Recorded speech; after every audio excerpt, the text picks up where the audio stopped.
What's up, Internet? This is Rambling Josh, and I've got a special bonus episode of Let's Play Ark the Lad 2 for you today, in which I will be playing a completely different game. Sort of. The game, of course, is Ark Arena. I said that I would show you what this place is all about, and I'm going to do just that. Now, before I go too much further, I should mention that I ran into some complications with this episode. And specifically, for whatever reason, the emulator that I was using for the entirety of Ark 2 just wasn't working. One of the things about Ark 2 is that you don't actually control your normal characters, and you just have some random avatar. So, I'm controlling this dude. Anyways, I think part of the problem was that I don't think Ark Arena likes save files that are from inside Romalia Sky Castle. So, there's that.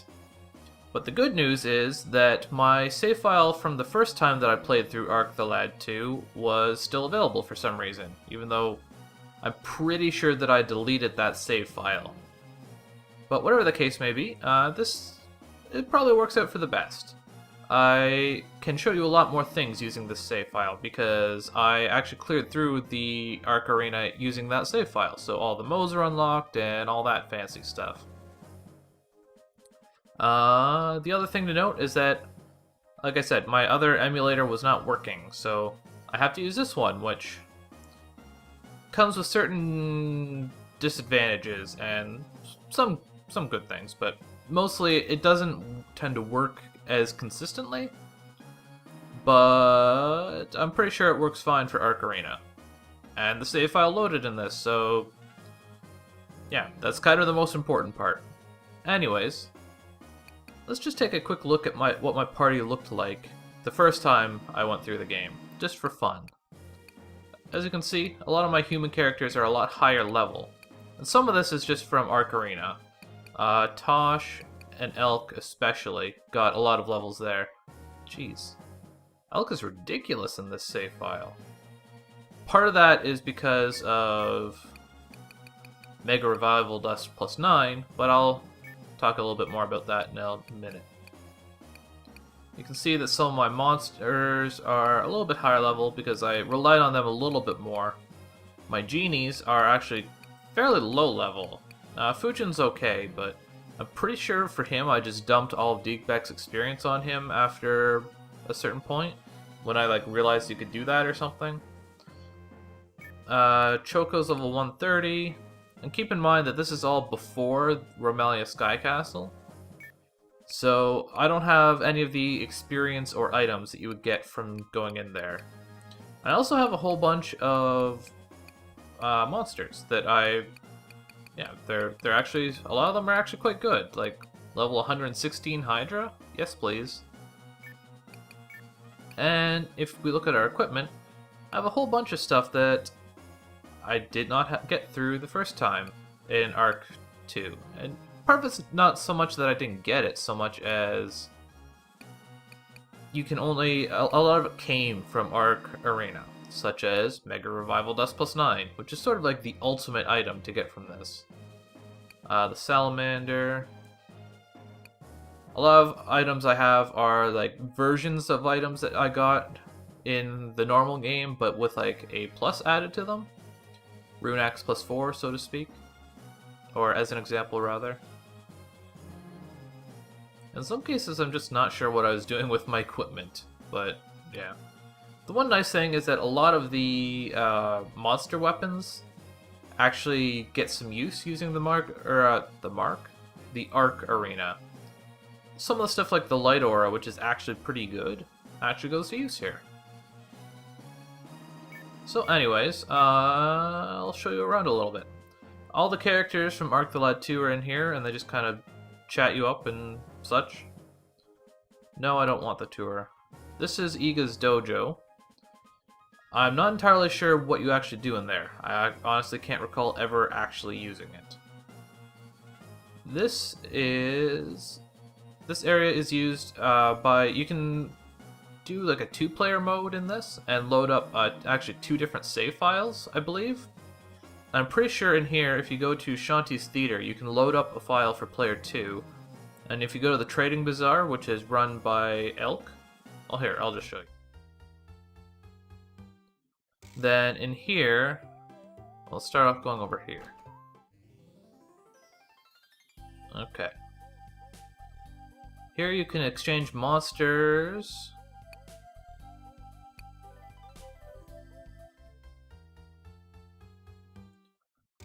And Andel doesn't actually do anything, he's just there for flavor. And over here, if we talk to Elk, we can exchange weapons and items. Of course, you can only do that if you have a second save file loaded up. And like I said, you can only do that next door in Shanti's Theater, which I'm not going to do because I kind of can't. So over here we have Changara's shop, which I don't think is particularly... like, I think he just sells kind of standard stuff. Yeah. Some of it might be useful, but for the most part it's not. It's just kind of there just because. And over on this side of the street, Shoe explodes. We have Mother Claire's, Vilmer's Lab, and the Smith. So, we can access Mother Claire so she can do her duties. One of the things that's actually can be very convenient about the Arc Arena is it's actually a very good hub for this kind of stuff, like Mother Claire... right, okay. Stop talking now, please. So we got the smithy over here, and we have Vilmer's Lab over here. So Arc Arena works sort of as an easy way to access this stuff. You can use Deekbeck's Divide experience thing here. So we can just give Choco 94,000 experience, just because. So you can do that. You got Changara's shop, you got Mother Claire. Over here you have the smithy. So it's sort of like a hub area. I don't think they have a... oh no, they do have a combined shop. So you can kind of do all this stuff, and because raise offense defense. What? Interesting. You can access this stuff basically from any point in the game using the Arc Arena. So if you have like a save point in the middle of a dungeon, if you really want to, you can load that save file into Arc Arena and do whatever with it. And it's pretty cheap, but you can do it. It's just convenient. But now, I spent a lot of time talking about stuff that doesn't actually have much to do with the meat of the game. So if we head up here, we have the Monster Arena. So... let's see here. If we talk to Gogen...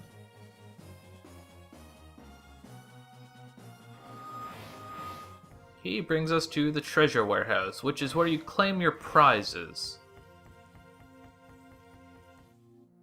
So these are where you get the prizes that you earn for actually competing in the arena. There are a whole bunch of different modes, which is what these doors correspond to. So if we look in here, we can see that I've already claimed a bunch of items. And the way it works is that it starts in the top left. And as you do better in the arena, you unlock stuff further on. There are a lot of items here, so most of the stuff I didn't need, I just left. But there's that. As you can see, there are a lot of items. Here I grabbed a lot more of them. And 53 wins. Which, I believe you need 50 to get the top rank, this thing. Flash Saber, huh? So, as you can see, I have earned a lot of prizes. And I believe... what's over here? Oh, right, there are also prizes for, like, monster competitions and stuff. You actually win monsters. Which is all good and stuff, but for the most part, it's kind of meh. So, anyways, let's get out of here. Here we go! Now before we stop talking about prizes, Let me show you what's basically the best thing that you can win from this. The Mega Revival Dust. So let's just unequip it. Let's take off all of Elk's equipment. And where'd it go? Now the Mega Revival Dust, I'm pretty sure you can actually use it as a normal Revival Dust, but if you look at it, it gives 40 attack power and 55 defense, which is ridiculous. That's more offense and defense than most characters get from their entire equipment combined. And that's all on one accessory. Not even an accessory. So that is just completely ridiculous. What else did I have on him? I think I have the necklace? Well, whatever. Just give him whatever. And... whoa. That's definitely a sword. Okay then. I'm actually curious to see how much damage he would do. Anyways, if we talk to Sonya, you can use that to load and save, because why not? I don't know why you would not want to load, but I guess whatever. Now, there are a couple of different arena modes, but when you first start off, this is the only mode that you have. And apparently I can't go back. So let's just go with whatever.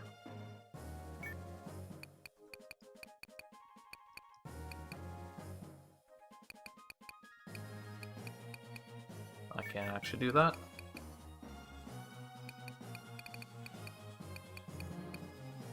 Sure.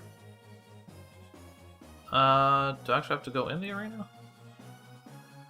I guess so. So this is basically the way the arena starts off. This is the only mode that you have access to. And this is the team mode, I believe it's called. So basically, the way it works is you can only use... wow. Yeah. See what I mean by this emulator not being the best in some ways? So as it starts off, you only have access to monsters. You can't use your human characters, which is why I have so many monsters on my roster. And what's more, you can't actually control those monsters. They just kind of do their own thing. Which is kind of annoying, but it's a necessary step in the process. Now, as you saw, I actually had the option to include my arena, or my human players in this battle, and that's something that you unlock as you get further. I think you probably saw that there were something like 15 ranks of this match, and after completing certain ranks, you unlock certain things. Now, the thing to note about the enemies that you fight here is that I believe their level is determined by the average of the monsters on your team. So, the best option is not actually to always go with the highest level monsters you can. In fact, it's probably better to go for the low level monsters and then just give them basically the best equipment that you can. Also, flying monsters tend to work very well for this because there are certain maps that are, well, flying maps. Or they're like, I think there's one that's just a log. And obviously, if you are on foot, then that doesn't work so well. So I screwed up this team. I forgot to include someone. But I also didn't really look at my arranging my characters properly based on level. So these guys are all level 100. Maybe it's not an average. Maybe it's just all the enemies are the same level as your highest level monster? Whatever the case may be, I'm pretty sure the way I usually do it is I mix up my high and low level monsters. At the very least, I typically try and have one good monster, usually my dragons, on each team. Because the way this mode works, if you haven't figured it out, is that it's... I guess it's a best of 2. Or best of 3, rather. So you make 3 teams, and whichever side wins two of the 3 matches, wins the round or whatever, or other way around. Whichever team wins 2 of the 3 rounds wins the match. Something like that. So, yeah, I mean, honestly, there really isn't a whole lot else to say about it. It's automated battle, so a lot of times your monsters will not do what you wish that they had done. They'll just... A lot of times they'll use their special attacks, even if they're not very good at it. Like, well, that's better than I expected. So that's something to be... Oh, well, I told them to fight on, even though, like I said, the outcome is known or whatever, because I won the first 2 rounds. So I've already won, but it gave me... Wow, did that guy level up by the other guy moving? That's odd. This should be a good example. Gargoyles are not particularly good at magic, but he uses Thunderstorm all the same, even though I'm pretty sure he has a spear. So yeah, it said the outcome is known. I'd won 2 rounds and knew I was going to win this match. There's no way I can lose, but it gives you the option to continue fighting, which I would not normally choose, but I decided to anyways. It wasn't really much of a decision, it was more, whoops, I hit the wrong selection. This is just one arena mode. Probably the most important mode, which I believe is the last one you unlock, is like a survival mode, where you use your human characters.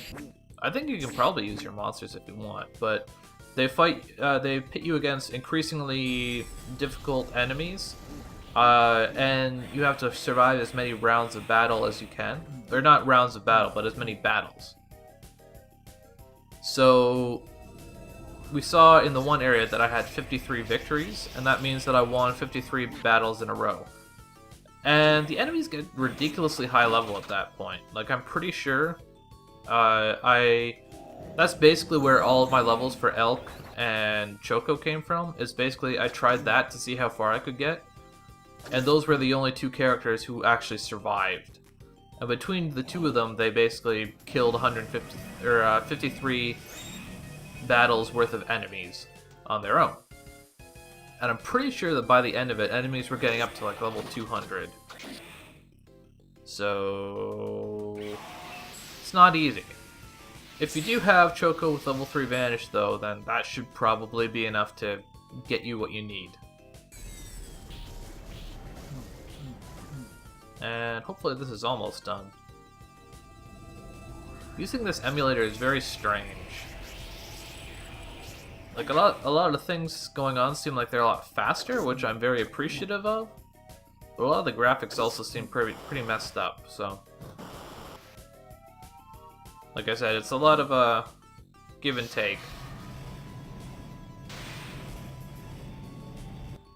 I know one of the things that this emulator does is it doesn't like the the FMV sequences. So, there's that.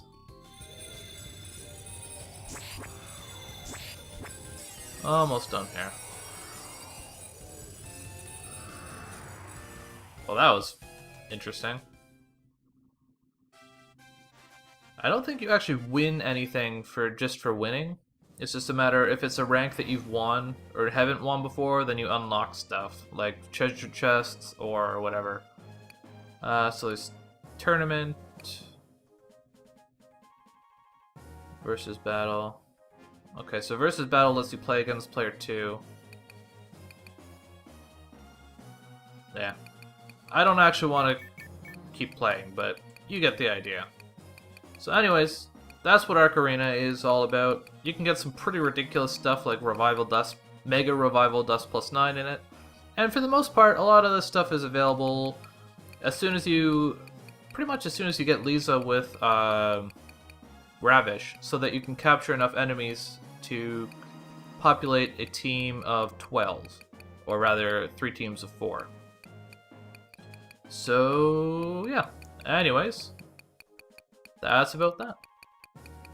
I would say I will catch you later, but I I mean, I will, but just not for more Arc the Lad 2 stuff.